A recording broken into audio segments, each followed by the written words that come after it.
Le ministère de l'Éducation nationale a l'opportunité, une fois de plus ce matin,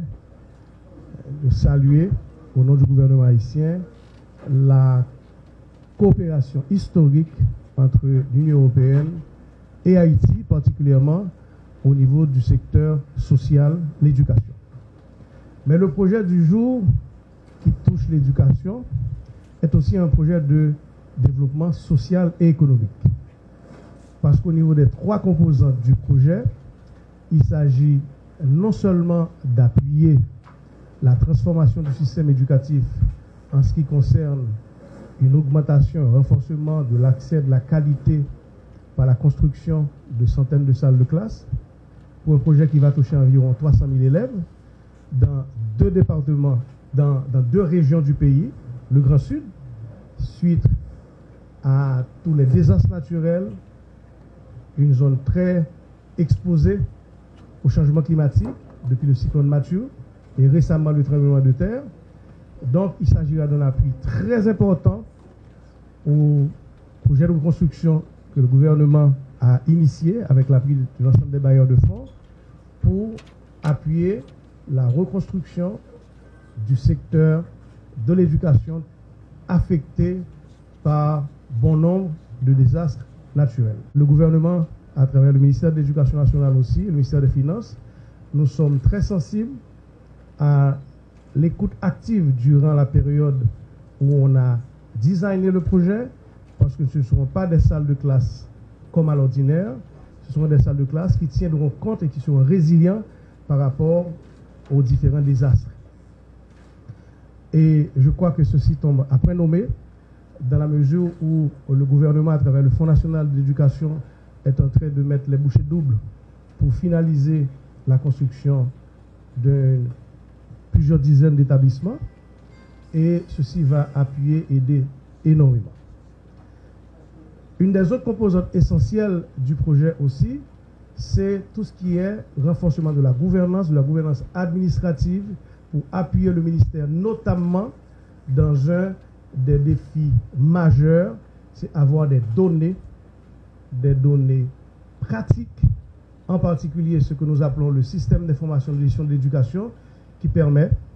selon la feuille de route du ministère de l'Éducation nationale reçue par le gouvernement, de pouvoir disposer, d'ici la fin de cette année, d'un registre national des élèves avec un numéro d'identification scolaire unique de l'ensemble des élèves, pour lequel, à date, nous avons pu identifier 1 million d'élèves dans le système disposant d'un numéro d'identification scolaire unique. C'est la même chose au niveau du registre national des enseignants, qui est aussi un projet très fort pour le ministère des Finances quand il s'agit de maîtriser la base des enseignants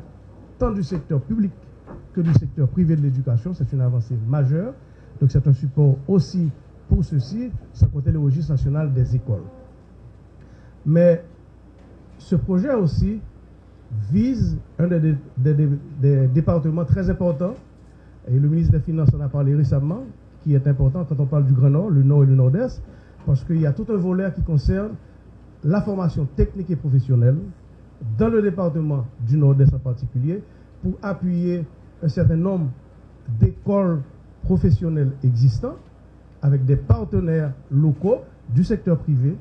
du secteur éducatif, et ce sera aussi une occasion pour que le ministère puisse avancer aussi avec ses projets de lycée technique agricole, puisqu'il y en aura un à Wanamet également, dont on a beaucoup discuté avec l'Union européenne. Donc, je dis, c'est bonne nouvelle ça, que accord et protocole ça que le ministre des Finances a signé avec l'ambassade de l'Union européenne pour le secteur éducation, donc ils permettent effectivement que le ministère renforcé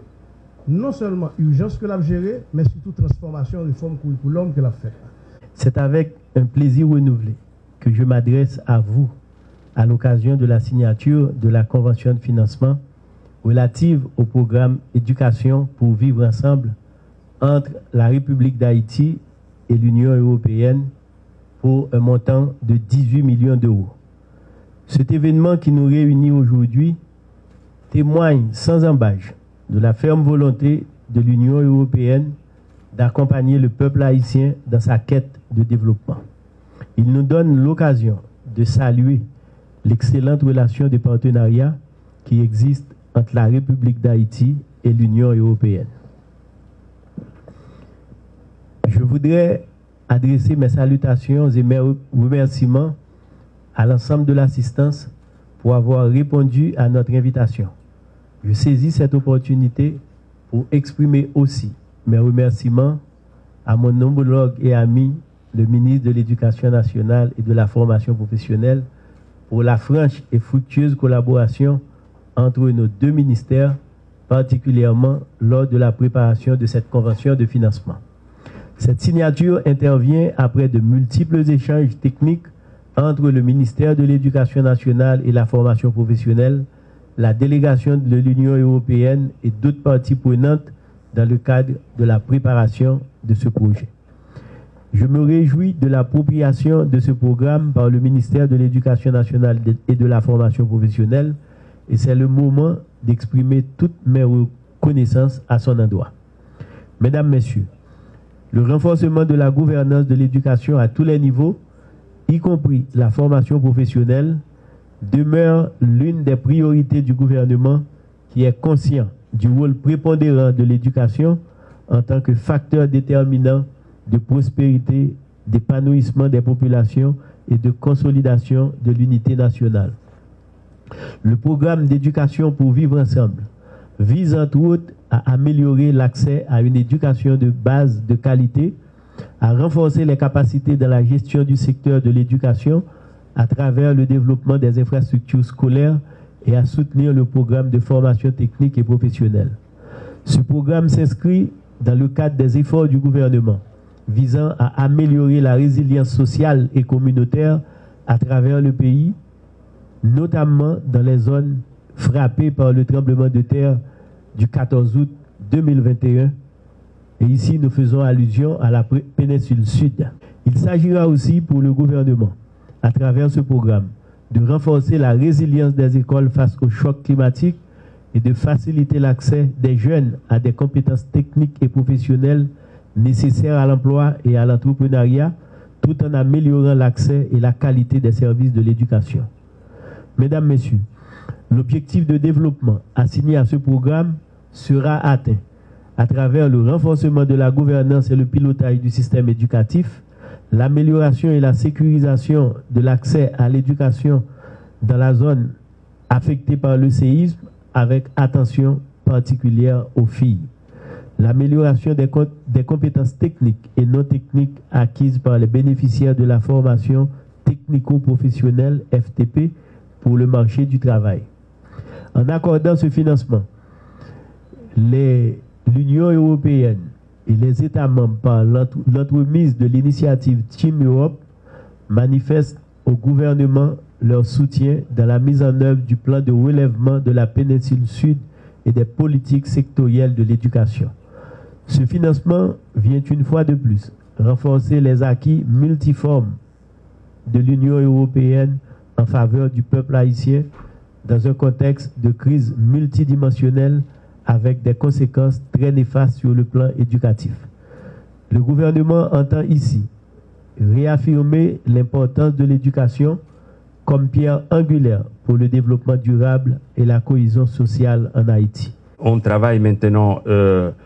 dans un certain nombre de secteurs. Les programmes de 18 millions d'euros qui viennent, qu'on va signer aujourd'hui, va en fait apporter pas mal de ressources. Donc, j'ai mentionné des choses qu'on a déjà dites, mais rapidement. Accréditation d'écoles du Nord-Est, appuyer le fonctionnement des comités d'école, des comités des parents, l'étape sectorielle de l'éducation, appuyer à la microplanification scolaire. Donc, on veut appuyer cette démarche. C'est pour ça qu'on a, donc, on va bâtir des écoles plus résilientes, mais aussi on va renforcer donc la filière de formation technique et professionnelle, parce que nous tous savons que Haïti, pour être viable, a besoin de créer beaucoup d'emplois pour que les jeunes restent et puissent être employés ici.